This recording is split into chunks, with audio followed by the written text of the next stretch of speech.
Hello, this is Golden Circle Online.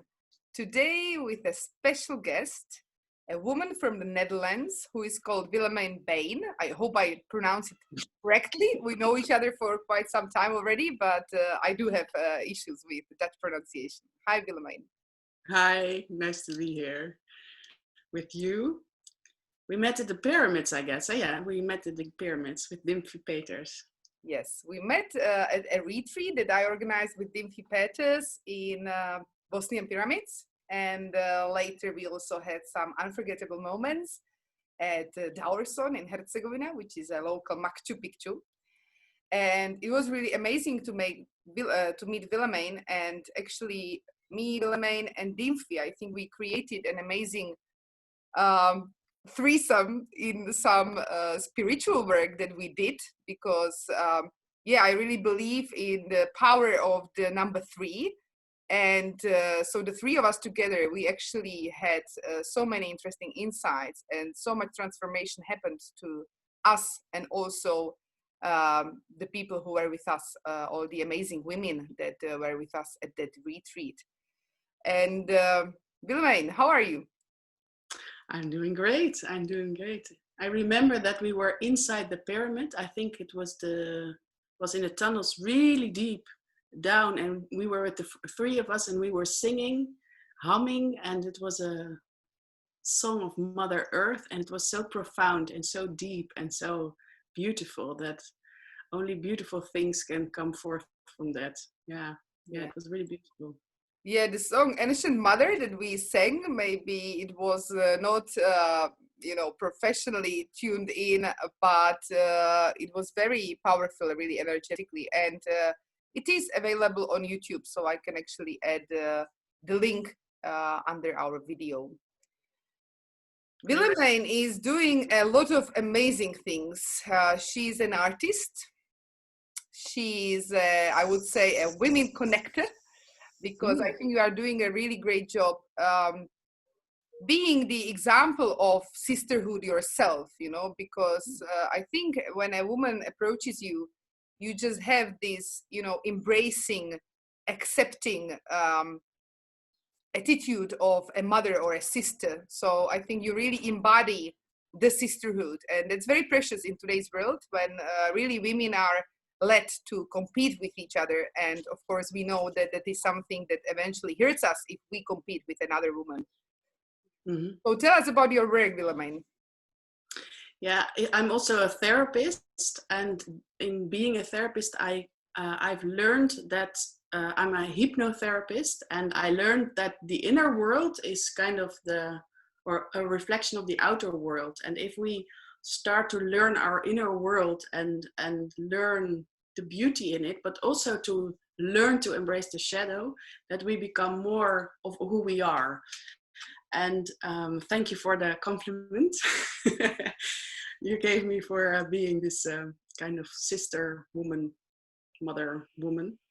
And I truly believe that if we start to embrace this side of us, that we don't need to compete with other women, but we kind of embrace this darker stuff, which has a lot of power in it, to be truly who we are. We don't need to compete with each other, because I think essentially it's not in our system. It's I think part of a patriarchal system which we don't need.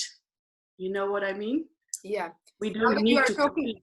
Now that you are talking about that, maybe I would just mention some tips for women who are maybe still at the beginning of this journey, and maybe they have the feeling, for example, that, well, but I am surrounded by women who compete with me, so what can I do? And so it's all a matter of vibration, right? So when I decide, and the inner decision is very firm, that simply in my world, I will cooperate with women. Maybe I need to leave the current social connections that I have for some time, so that I can change the vibration, maybe while being away on a holiday or somewhere else. And then I can return to the same field with my vibration being very different, and suddenly it changes. suddenly the women that I considered competitive, because I was also carrying competition, suddenly they change, and you can start building sisterhood. Yeah, would you agree? Yes, definitely, definitely. Yeah. Yeah, and also the tarot card deck I made is about all the archetypes we have in ourselves, and it's a circle. It's this, that we have all the archetypes from light to darker, and all the like seasons we have in ourselves, and it's too short to explain all this, but I think for me, one of the reasons that I made this card deck was out of frustration, actually, with how female leadership should look like on top of the pyramid, like earning a lot of salary, and almost like the masculine way of doing and being a leader. And for me, this profound beauty in the female soul is what the world actually needs. And if we embrace all the archetypes and all the colors we have in ourselves, then we can enrich each other, instead of being only this one woman at the top competing with somebody else. We can be all this colory circle. You know what I mean? Absolutely. I love your work regarding archetypes, and I would love to, if you could, at least point to certain major parts of your circle, because I am living that, having so many archetypes inside me, and I can change them in a few seconds. And I see that it's becoming more and more intensive. And I think that is the real femininity, when we feel that we are like everything, okay? We can be a wild wind, and we can be a very calm water on a lake. And it's beautiful when we can relate to it, understanding the nature, so becoming the nature, becoming all the ways of nature. And then on the level of archetypes of women, goddesses, queens, princesses, priestesses. So Willemijn, can you just take that circle and show us maybe the basic structure, because it's very, very interesting. Well, I found that our world is kind of linear, and I thought, what is the logic behind the circle? And I kind of break down, it was with my spiritual mind, but also with the kind of logical thinking. How does the circle work? And if you look at circles like the circle in a year, with the seasons, but also in a woman's life, then there are certain things that are coming back. Like this is the winter. Then you have the spring. Then you have the number summer. one. Sorry to interrupt. Number one is in winter. Yeah, you start in the winter. Yes. Okay, what is the name of the archetype? Number one. This is Sophia. This is midwinter. This is when you get your ideas, and when the veil is so thin that ideas can come in like that. Mm-hmm. And then this idea, like the seeds grow from this spiritual kind of inspiration into this in the springtime and in the summer. So you start with Sophia, and then you get Bridget, and now if you continue, you have Freya, and now it's midsummer, and Freya is this archetype, which is really connected to receiving the sun energy, the alignment of the sun and the power of the light, which is for women really important, because if we are allowing ourselves to completely getting this energy to the core, to our womb, then we are so powerful. We can sit on our throne and do nothing and change the world from within. And this is the card of Freya, and she's also the goddess of ecstatics. Mm-hmm. and inspiration and sexuality and orgasm and fully receiving to the max. So not giving or by completely getting this energy, she overflows naturally. Mm. And I think this is important for a lot of women to receive a maximum, and from that it overflows to other people. But a lot of women don't dare to receive fully. They kind of stop halfway because they think it's enough or it's egoistic or whatever. But to really get this energy to your bottom. I am still one of these women, I think, who can receive much more than I could. But this summer solstice, I was so extremely tired, and I think that happened to many of us. And so I really just spent my time here at work in my travel agency and boutique, just lying down. I just had my boutique open, but I have some sofas here, luckily. Yeah. So I spent just many hours literally lying on the sofas because I was just so tired. But then out of this doing nothing, some interesting things really came. Like I had some TV reporters here from Czech television and things like that. So really magical things happened when I finally just, calmed down and rested. Although it was a working day, and it's the time when I should kind of pretend that I'm full of energy and walking around, because I am not a shop assistant really. And so I decided I can afford, just because I'm at the same time also the director.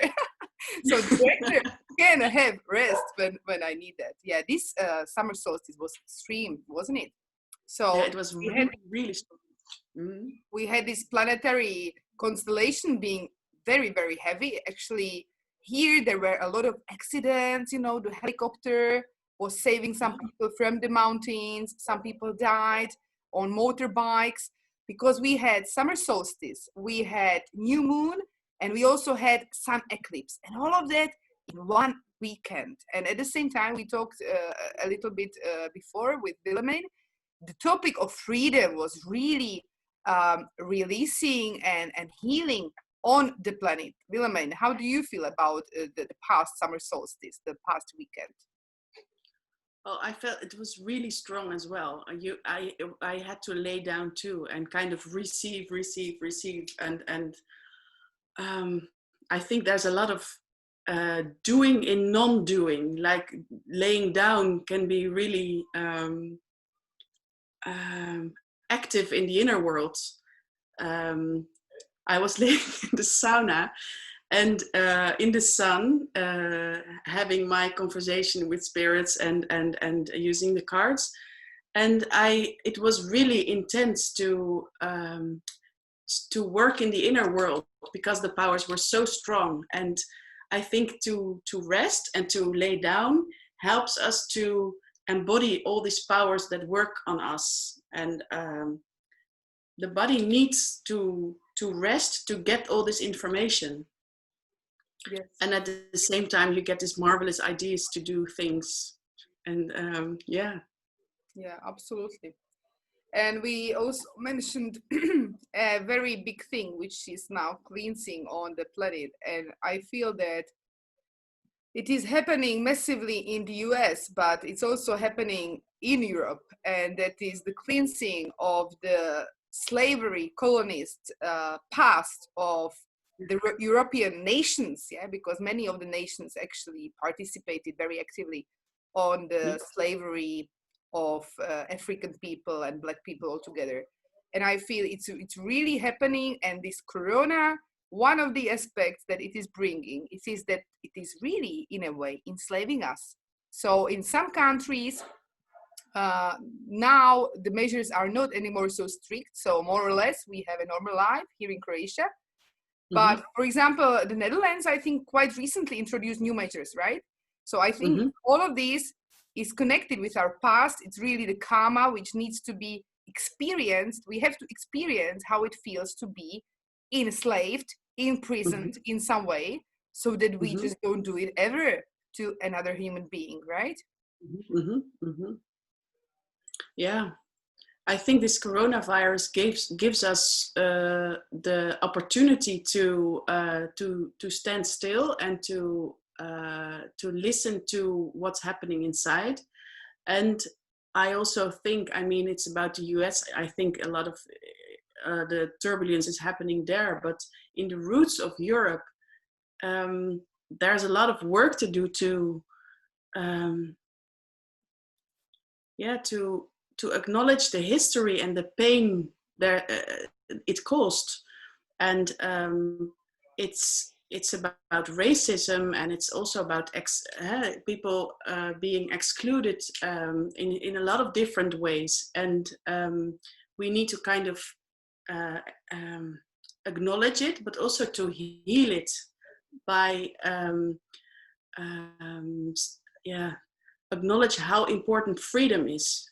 Yes. Freedom is, I think, one of the most important things for spiritual work and for other work, but also to kind of step into the new world. We need freedom for all of us.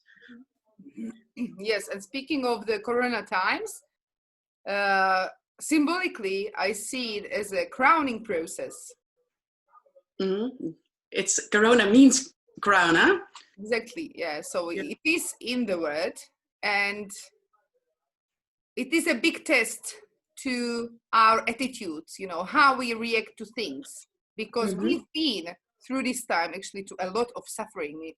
I was closed with my son, who is 7, for 2 months without really seeing anyone, you know, and that's it leaves something, you know, in that bond. And so there were really, really difficult times, not mentioning the fear of, you know, not having enough money, incomes, and all these things that me as a self-sufficient mother, for example, have. But altogether, it's such a massive chance to grow, because when you already mentioned it today, in pain we grow. We don't really grow when we have all the comfortable, you know, amazing things like on a holiday. Is that right? Yes, indeed. Yeah. I think from the earth level, we kind of feel like a pressure cooker. Like, you know, it can be really dense and intense and too much. But if we kind of look at from we see it from another level, those are the moments that we are given like pearls. It's beautiful to see the big steps we take on our journey, on our spiritual path, if life challenges us. And it's also an opportunity when life is harsh. Yeah, definitely. Willemijn, I would like to ask you, can you use your cards, and could you pick us maybe 3 cards for the second half of 2020 for women on the planet? Okay. Yes. So 3 cards? 3 cards. For a half year, you mean? Because we are right in the middle of 2020 now. So let's see what happens, what lessons there are for us, what global topics we will be facing in next half a year. So you mean global or collective? Well, for all the women on the planet. Okay. That's a big topic. Okay, so card number 1. We are one, you know, we are one. If something happens to a big group of people, group of women on the planet, I feel that, you know. I always feel, for example, when, there are these, you know, wars, conflicts, some individual attacks on women or on both women and men. I feel that on my body, you know. So, yes, we are all connected. You know, even though we still don't feel it yet. Yeah. And we feel, you know, we are just that one body and others have their stories. It's not that. We are one. But also with the men, I believe. Yes. I mean, the female body is really sensitive to a lot of stuff, but we are all. I think we are also connected with the whole world. Absolutely. I took 3 cards. The first one is this one. this is Bridget. It's a major arcana card. Mhm. It's the second card in this circle, and it's about inner child work, and also the creative part of us, like the playfulness, and to create without a goal. So to create because it's nice to create, to play, and really to nourish your inner self, and really allow yourself to be with your inner girl or boy, to hold it and to acknowledge it. Excellent. I would add one more thing, because as I see, the card is very blue.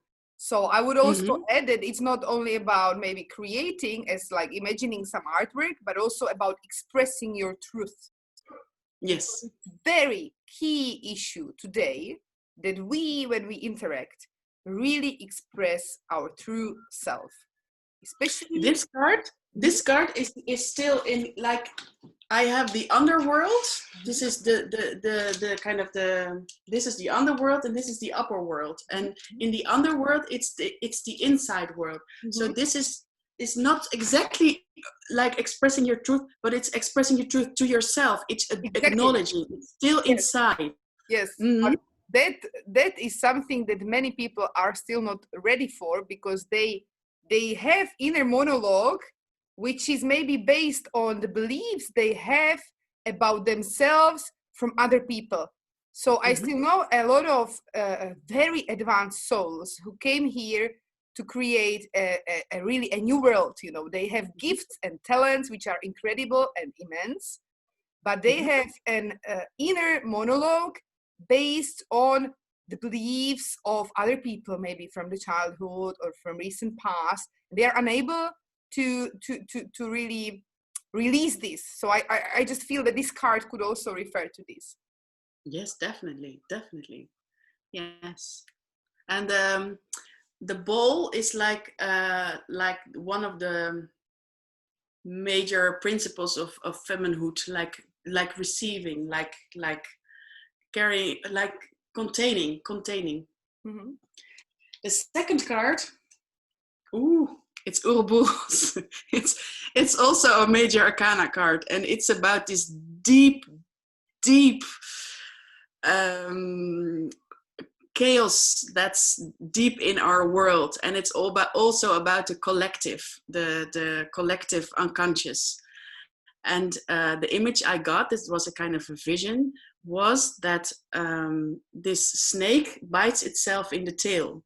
Things are repeating itself all over, and it's so deep that we don't have the consciousness to look at it. But these times are really important, and that's that this snake let his tail loose, and then it rises to the heart. So these deep patterns we have are allowed to open and reach out to the heart. So actually, this is a chaotic time that's ahead of us. It's a major arcana card, so it's about the soul's journey. And at the same time, patterns are opening up to open up to the light. This is also the archetype about this deep yin feminine energy, the energy that's being rejected, like the real passive inert energy that's deep down under, and she wants to rise. She wants to get to the surface and be known. This is real yin energy also. Yeah, the there's third so card. much chaos in my case in past few days, especially incredible amount of chaos, and but always I'm guided like, wait a bit. This is a stage, you know, through which you have to go through until you reach a new order. Yes. So sometimes it's also about being patient with ourselves, that at a given moment we have to accept the chaos so that we can really advance, so that we can get to the new level.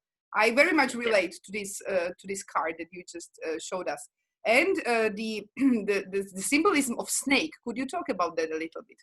Ooh, there's a lot of the old goddess religion in Europe and in Mediterranean countries was all about the snake. And the snake is about transformation and shedding its skin, but it's also about this Kundalini energy, this snake energy that's in our organs in the lower chakra, and you can kind of bring it up by doing things you like, but also by doing sex or active stuff, and it brings light in your aura and in your light body.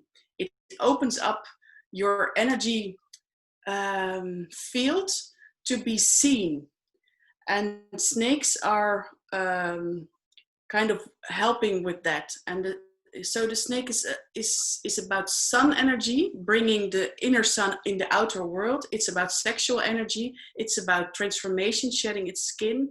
It's about the guts to feel into the earth, because they are laying on the earth. They are the most connected beings with the earth, on earth. So that's about the snake. And the funny thing is, this is the third card, and it's about three snakes. It's about the snake in the circle, and it's about two snakes in the circle meeting each other there. And it's about the snake, this Kundalini energy going upwards through the tree, and bringing this sun, this inner light, to fruition, to the outer world. This is still unconscious. This is still, because it's night, it's still dark, but it's getting there. This inner sun is going to rise. This snake is getting this light upwards. Interesting. Those. Tell us a bit more about that card. It's very interesting, and show it so that it's visible, because it wasn't quite visible. Yeah. Okay. Okay. So it also looks a bit like an island. Yes. Yeah. It's in the sea. Well, the sea is a symbol of a collective unconsciousness.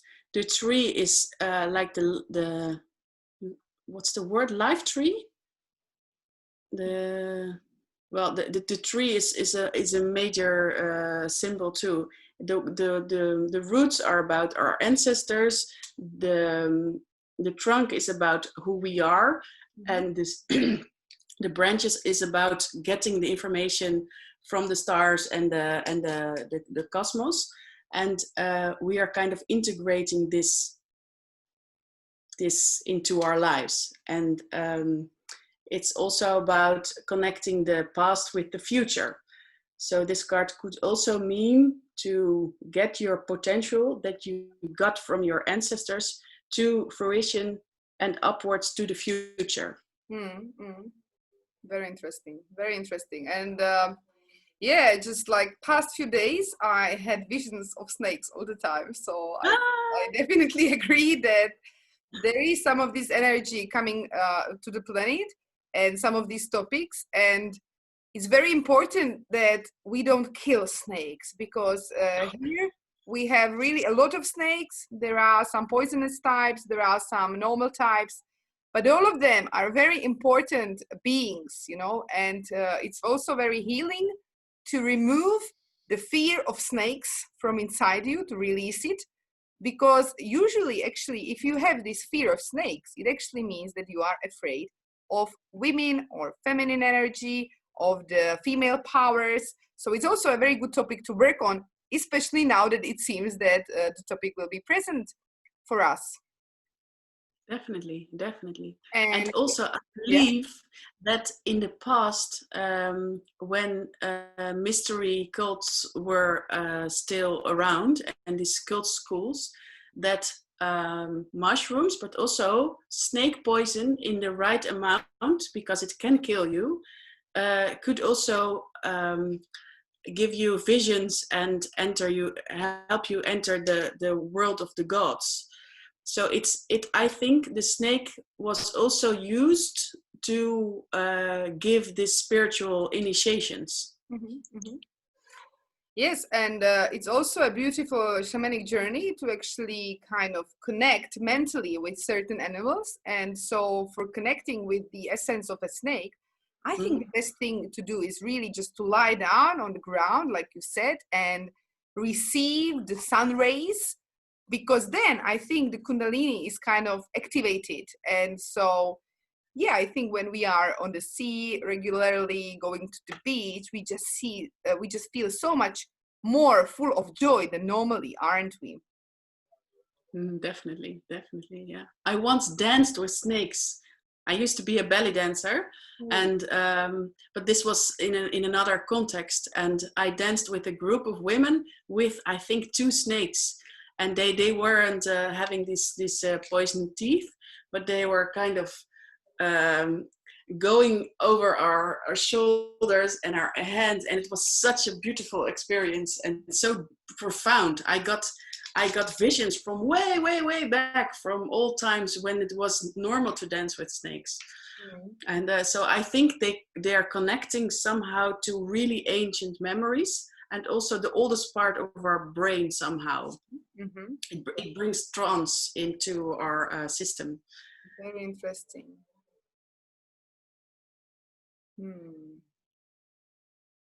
Something happens now. Do you want to ask me something, maybe? Because I just... What's happening? Yeah, I don't know. There's something. Or you want a 4th card, maybe? Yeah, just do something. Do something. Yeah, okay.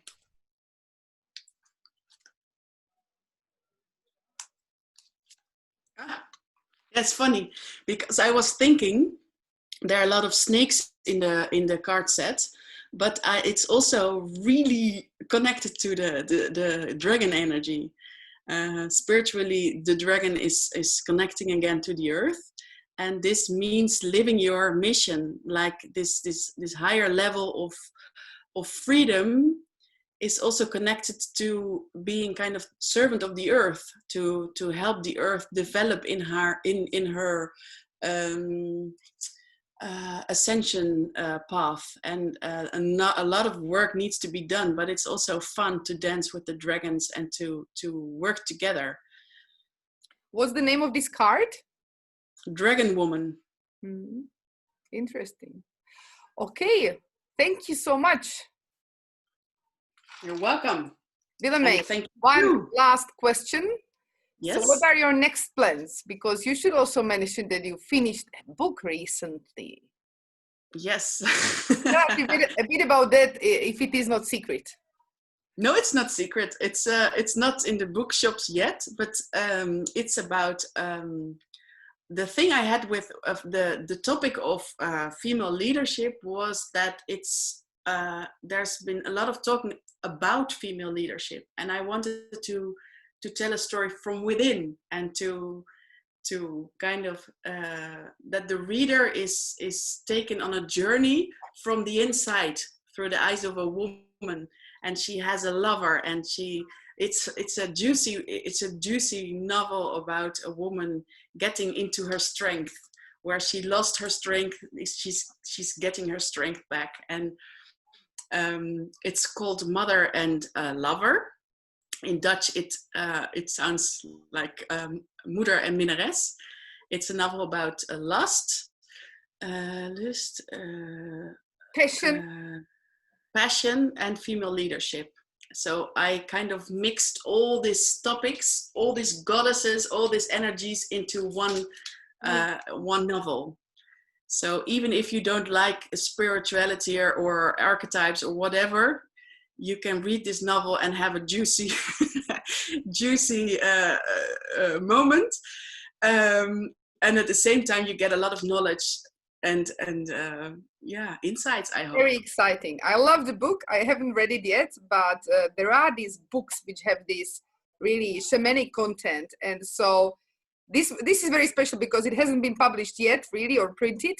But there are these books that I just hold in my hands and I just feel the content. And I know it's just like so amazing. And I don't ever read it. And I even promote it already because, the essence of the author is just so strong, and the story is so strong. So I love this. And actually, I feel somehow maybe we were all a part of your book with Dimfi, because in the hard times during Corona isolation, we had this nice supportive kind of circle through WhatsApp, and we communicated and shared a lot. And so I can't wait to read it, but it will be in Dutch, right? For now. Sorry? Is it in Dutch? It's in Dutch, but I hope it's, I mean, I wrote it in this way that I think all countries can translate it to their own language, and it's, the whole world must read it. Ha. Yeah, I believe so. So I can't wait for the English version. Well, maybe someone is watching this video who would be interested translating it from Dutch into English. If this video could help only that, I would be very, very happy. So I'm blessing your work, Willemijn, and I'm blessing your personal luck and love and passion and all that, and continue bringing to the planet what you are. It's very interesting. I hope to have your cards at some point in my hands here in Croatia. And yeah, I'm also available to be really somehow a channel for the results of your work, to offer it maybe to Croatian or Czech market. We will see what happens. Thank you very much. Thank you very much for having me, and to look at your beautiful, sparkling, bubbly eyes. Thank you very much for this opportunity. Thank you.